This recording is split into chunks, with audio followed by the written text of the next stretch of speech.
Hello बच्चों, तो आज हम बात करेंगे हाइड्रोजन की सेकेंड डीपीपी। तो चलिए एक एक क्वेश्चन को देखना स्टार्ट करते हैं। H2O2 2H plus plus O2 plus 2 electron यानी H2O2 एक रिएक्शन शो कर रहा है। The above equation represent which of the following behaviour of H2O2। देखिए जनरली अगर हम बात करते हैं तो H2O2 जो होता है वो ऑक्सीडाइजिंग एंड रिड्यूसिंग दोनों बिहेवियर को शो करता है, यानी कि ऑक्सीडेशन भी करता है और रिडक्शन भी करता है। अब यहां पर देखिए H2O2 क्या है, यहां पर H2O2 इलेक्ट्रॉन को रिलीज कर रहा है, यानी कि अबव दिस इक्वेशन H2O2 जो है वो इलेक्ट्रॉन को रिलीज कर रहा है, और इलेक्ट्रॉन को अगर रिलीज करता है तो हम कहते हैं कि वो ऑक्सीडेशन शो कर रहा है। और जिसका ऑक्सीडेशन होता है इसका मतलब वो होता है कि वो रिड्यूसिंग नेचर शो कर रहा है। तो यहाँ पर ये जो रिप्रेजेंट कर रहा है that is the reducing nature. तो यहाँ पर H2O2 जो है वो रिड्यूसिंग नेचर को रिप्रेजेंट कर रहा है, यानी कि फर्स्ट ऑप्शन करेक्ट होगा।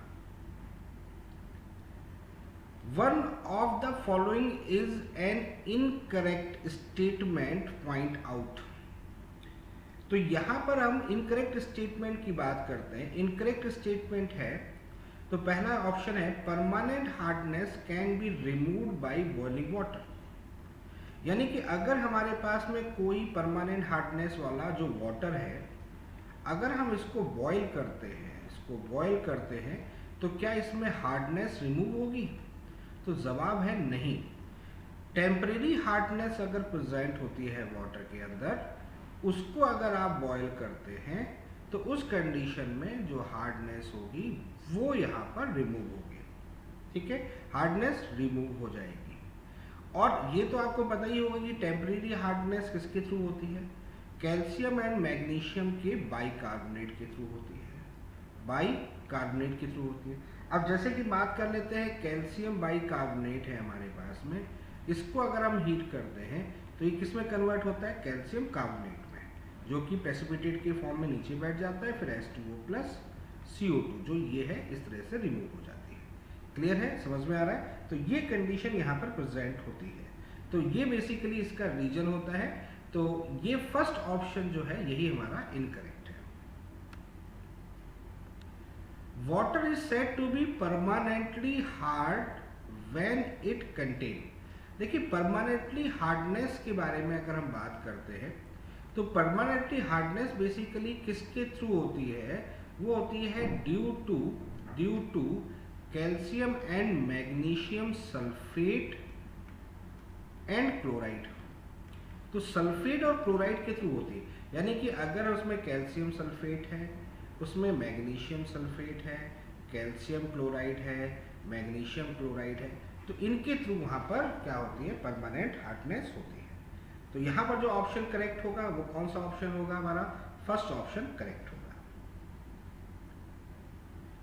In laboratory H2O2 is prepared by the action of. तो H2O2 प्रिपेयर कैसे होता है?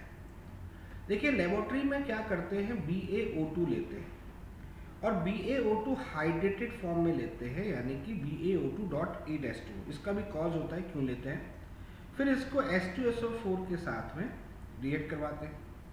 तो H2SO4 से रिएक्ट करते हैं तो यहाँ पर BaSO4 बनता है, साथ में H2O2 बनता है, और 8 वाटर मॉलिक्यूल यहाँ से, जो भी 8 वाटर मॉलिक्यूल या जो भी वाटर मॉलिक्यूल रिमेनिंग होगा वो यहाँ से रिमूव हो जाता है। तो पॉइंट उठता है कि आपने हाइड्रेटेड क्यों लिया, आपने BaO2 डायरेक्ट क्यों नहीं लिया? एक्चुअली में BaO2 को जो हम डायरेक्ट लेते हैं तो उस कंडीशन में BaSO4 तो बनता ही बनता है और साथ में H2O2 बनता है, बट BaO2 क्या करता है? एक प्रोटेक्टिव लेयर का फॉर्मेशन करता है, और ये जो प्रोटेक्टिव लेयर होती है ये फर्दर रिएक्शन को स्टॉप कर देती है। तो रिमूव करने के लिए, यानी कि BaSO4 के प्रोटेक्टिव लेयर को रिमूव करने के लिए, यानी कि इससे रिएक्शन रुके नहीं, तो हाइड्रेटेड फॉर्म लेते हैं। तो ये जो वाटर यहाँ पर होता है ये इसको हमारे से यहाँ से आउट करता रहता है, जिससे कि H2O2 की प्रिपरेशन लगातार होती रहती है। तो यहाँ पर जो हमारे पास में जो लेबोरेटरी मेथड होता है वो हमारा फर्स्ट मेथड है। Which one of the following remove temporary hardness of water. तो टेम्परेरी हार्डनेस बेसिकली जो प्रेजेंट होता है वो टेम्परेरी हार्डनेस होता है by carbonate of calcium and magnesium. तो कैल्शियम और मैग्नीशियम के जो बाइकार्बोनेट होता है उसके थ्रू यहाँ पर टेम्परेरी हार्डनेस होती है। अब टेम्परेरी हार्डनेस को रिमूव करने के लिए हम लोग स्लैग्ड लाइम का यूज करते हैं। स्लैग्ड लाइम CaOH का होल ट्वाइस। इस मेथड को हम लोग एक नाम देते हैं, that is called the Clark's method. ठीक है, इसको हम लोग बोलते हैं क्लार्क मेथड। क्लार्क मेथड के थ्रू ये प्रोसीजर स्लो किया जाता है। अब होता क्या है कि कैल्शियम हाइड्रोक्साइड को उस जो वाटर जिसके अंदर हार्डनेस प्रेजेंट है, टेम्परेरी हार्डनेस है, उसके अंदर उसको डिजोल्व कर देते हैं। तो टेम्परेरी हार्डनेस के साथ में ये रिएक्ट करता है, और रिएक्ट करके क्या बना देता है, CaCO3 बना देता है, और साथ में वाटर का फॉर्मेशन करता है। तो CaCO3 यहाँ पर क्या हो गया, रिमूव हो जाएगा। तो इसका मतलब हार्डनेस रिमूव हो जाएगी। तो कौन सा ऑप्शन करेक्ट होगा, फर्स्ट ऑप्शन जो होगा ये हमारा करेक्ट होगा। The OOH bond angle in H2O2। देखिए H2O2 का अगर हम स्ट्रक्चर की बात करते हैं तो इसका जो स्ट्रक्चर होता है that is called the open book structure. Generally हम इसको देखते हैं ओपन बुक स्ट्रक्चर के फॉर्म में। ओपन बुक स्ट्रक्चर कुछ इस टाइप का प्रेजेंट होता है। अब यहाँ पर दो फेज होते हैं, अगर हम गैस फेज लेते हैं या फिर हम सॉलिड फेज लेते हैं।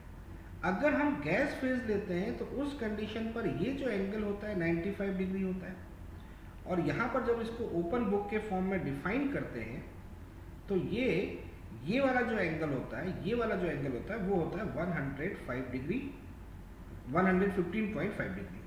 ओके, ये कंडीशन होती है। और जब हम इसको लेते हैं, किस में लेते हैं, सॉलिड फेज में लेते हैं, तो सॉलिड फेज में देखिए स्ट्रक्चर तो उसी तरीके का होता है, लेकिन यहाँ पर जब एंगल की बात करते हैं तो ये लगभग होता है 104 डिग्री। क्लियर है। तो बेसिकली अगर हम बात कर रहे हैं कि एंगल क्या होता है, तो लगभग हम जो ले रहे हैं 95 97 के करीब जो है इसको लेते हैं। तो 95 या 97 यानी कि फोर्थ ऑप्शन। यहाँ बेसिकली हम लोग जो बात कर रहे हैं वो बात कर रहे हैं, थोड़ा सा क्वेश्चन के अंदर इसको एडिट कर सकते हैं, इन गैस फेज, यानी कि फोर्थ ऑप्शन करेक्ट है। When zeolite which is hydrated sodium aluminium silicate is treated with hard water, the sodium ion are exchanged with। देखिए यहाँ पर आप यूज कर रहे हैं जियोलाइट। जियोलाइट को जनरल फॉर्म होता है Na2Z, इस तरह से इसको रिप्रेजेंट किया जाता है। हालांकि ये क्या होता है, अगर हम इसको बात करें तो that is the sodium aluminium silicate Na2Al2O3.XiO2.YS2, ये फॉर्म होता है। इसको रिप्रेजेंट करने का तरीका Na2Z होता है, यानी कि Z जो है वो अदर्स पार्ट हो जाएगा। ठीक है। अब इसमें होता है क्या है, जब ये प्रोसेस कर रहे होते हैं, एल्यूमिनियम सिलिकेट का यूज कर रहे होते हैं, तो एल्यूमिनियम जियोलाइट मतलब सोडियम एल्यूमिनियम सिलिकेट का यूज करते हैं, तो यहाँ पर देखिए कैल्शियम और मैग्नीशियम प्रेजेंट होता है। अब कैल्शियम मैग्नीशियम क्या करता है, ये इस सोडियम को यहाँ से डिस्प्लेस कर लेता है। मतलब ऐसे कह सकते हैं कि that is the exchange process. और एक्सचेंज प्रोसेस में क्या होता है, CaZ बन जाएगा और सोडियम जो होता है वो हमारा बाहर आ जाएगा। ठीक है, क्लियर है। तो यहाँ पर एक्सचेंज हुआ, आयन एक्सचेंज हुआ, और ये जो आयन एक्सचेंज हुआ वो कौन सा हुआ है, हमारे पास में जो भी पॉजिटिव चार्ज वाला होगा वो होगा, या तो कैल्शियम होगा या फिर मैग्नीशियम होगा। तो यहाँ पर ऑप्शन में हमारा कौन सा दिख रहा है, कैल्शियम दिख रहा है। इसका मतलब कैल्शियम आयन जो होगा ये एक्सचेंज होगा, तभी हमारी हार्डनेस जो होगी वो यहाँ से रिमूव हो जाएगी। When softening by the Clark process use, Clark process की बात करते हैं तो क्लार्क प्रोसेस में हम लोग किसका यूज करते हैं। देखिए क्लार्क प्रोसेस जो होता है वो बेसिकली हार्डनेस को रिमूव करने के लिए यूज करते हैं। क्लार्क प्रोसेस जो होता है to remove hardness of water, hardness of water, तो वाटर की हार्डनेस को रिमूव करने के लिए यहाँ पर यूज करते हैं। अब इसमें जो यूज करते हैं वो बेसिकली करते हैं CaOH का whole twice.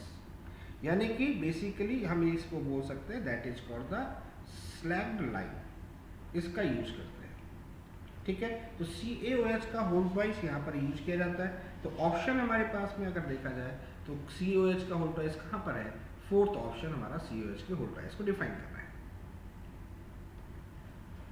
काल्गन is an industrial name given to, देखिए काल्गन एक वर्ड है, एक वर्ड यूज किया गया है। और काल्गन मीन्स क्या है, काल्गन मीन्स होता है sodium hexa, sodium hexa Meta phosphate, ये होता है।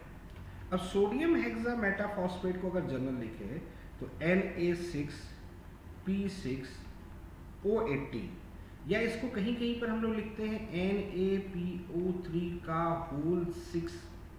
क्लियर। अच्छा, कहीं कहीं पर इसको ऐसे भी लिखा जाता है Na2Na4PO3 होल 6, इस टाइप से भी इसको लिखा जाता है। तो ये बेसिकली काल्गन मेथड जो होता है, काल्गन जो है that is the sodium hexa metaphosphate, और इसका यूज करते हैं use to remove permanent hardness, इसके लिए इसका बेसिकली यूज करते हैं। तो कौन सा ऑप्शन करेक्ट होगा हमारा, थर्ड ऑप्शन हमारा करेक्ट है।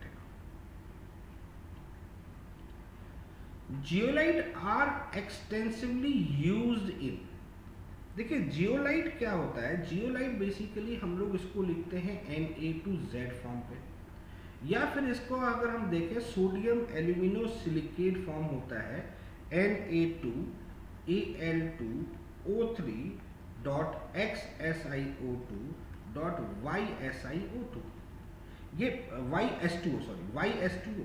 तो यहाँ पर बेसिकली जो हम लोग ये जियोलाइट जिसको हम लोग बोल रहे हैं, ये सोडियम एल्यूमिनो सिलिकेट फॉर्म जो होता है ये प्रेजेंट होता है, और इसका यूज करते हैं यूज फॉर रिमूव हार्डनेस। अब यहाँ पर जो हार्डनेस रिमूव करते हैं वो दोनों हो सकते हैं, यहाँ पर टेम्परेरी हार्डनेस को रिमूव करने के लिए भी यूज कर सकते हैं, और परमानेंट हार्डनेस को भी रिमूव करने के लिए इसका यूज किया जा सकता है। तो जियोलाइट जो होता है बेसिकली हार्डनेस को रिमूव करने के लिए यहाँ पर यूज करते हैं। तो इसके लिए जो हमारे पास में करेक्ट ऑप्शन होगा softening of water and catalyst, यानी एज अ कैटलिस्ट भी यूज करते हैं, तो सॉफ्टनिंग ऑफ वाटर यहाँ पर ऑप्शन करेक्ट होगा। परमिटेड बेसिकली एक प्रोसेस है, इस प्रोसेस में हम लोग बेसिकली यूज करते हैं दैट्स मीन जियोलाइट। तो जियोलाइट का यहाँ पर यूज करते हैं। अब जियोलाइट क्या होता है, जियोलाइट इज Na2Z। Na2Z क्या होता है, Na2Z हो सकता, Na2Z को हम लोग बोलते हैं that is the sodium alumino silicate Na2Al2O3.XSiO2.YS2, ये सोडियम एल्यूमिनो सिलिकेट फॉर्म होता है। तो इस प्रोसेस में क्या करते हैं, रिमूव करते हैं, रिमूव हार्डनेस ऑफ वाटर, और उसमें जो हार्डनेस होती है वो दोनों टाइप की हार्डनेस को रिमूव कर सकते हैं, टेम्परेरी हार्डनेस और परमानेंट हार्डनेस, दोनों को यहाँ पर रिमूव किया जा सकता है, यानी कि फर्स्ट ऑप्शन यहाँ पर हमारा करेक्ट है। Permitted is the technical name given by, तो परमिटेड जो होता है basically, permitted is the name for Na2Z। Na2Z means sodium Na2Al2O3.XSiO2.YS2, that is called the sodium aluminium silicate, इसको बोलते हैं। और इसका जो बेसिकली यूज होता है, यूज फॉर रिमूव हार्डनेस, तो हार्डनेस को रिमूव करने के लिए इसका यूज करते हैं। तो hydrated silicate of aluminium and sodium, that is called the permitted process. In Mark process, the reagent involved for the preparation of hydrogen peroxide are. तो मार्क प्रोसेस में हम लोग हाइड्रोजन पेरोक्साइड की प्रिपरेशन करते हैं।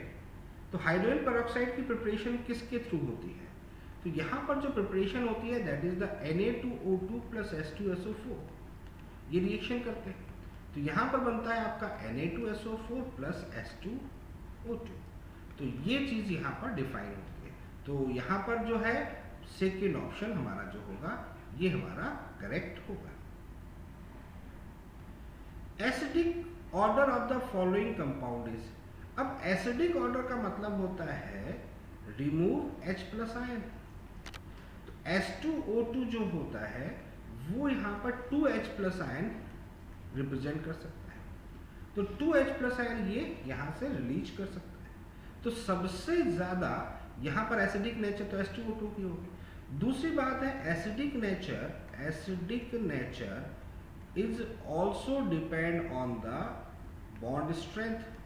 तो बॉन्ड स्ट्रेंथ जितनी ज्यादा होगी एसिडिक नेचर उतना कम होगा। ये दोनों कंडीशन है यहाँ पे। तो इसके बेस पर अगर हम ऑर्डर देखें तो सबसे पहले जो आएगा वो हमारे पास में H2O2 आ जाएगा। H2O2 के बाद में फिर H2O आ जाएगा, फिर D2O आ जाएगा और फिर लास्ट में H2 आ जाएगा। ठीक है, यहाँ पर हम लोग जो बात कर रहे हैं वो बॉन्ड स्ट्रेंथ की बात कर रहे हैं। तो बॉन्ड स्ट्रेंथ यानी कि OD की जो बॉन्ड स्ट्रेंथ होती है वो OH से ज़्यादा होती है। क्लियर है? तो यहाँ पर जो ऑप्शन करेक्ट होगा that's mean fourth option correct है।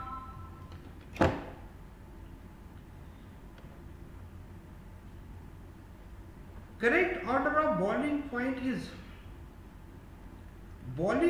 is also directly proportional to the molecular mass.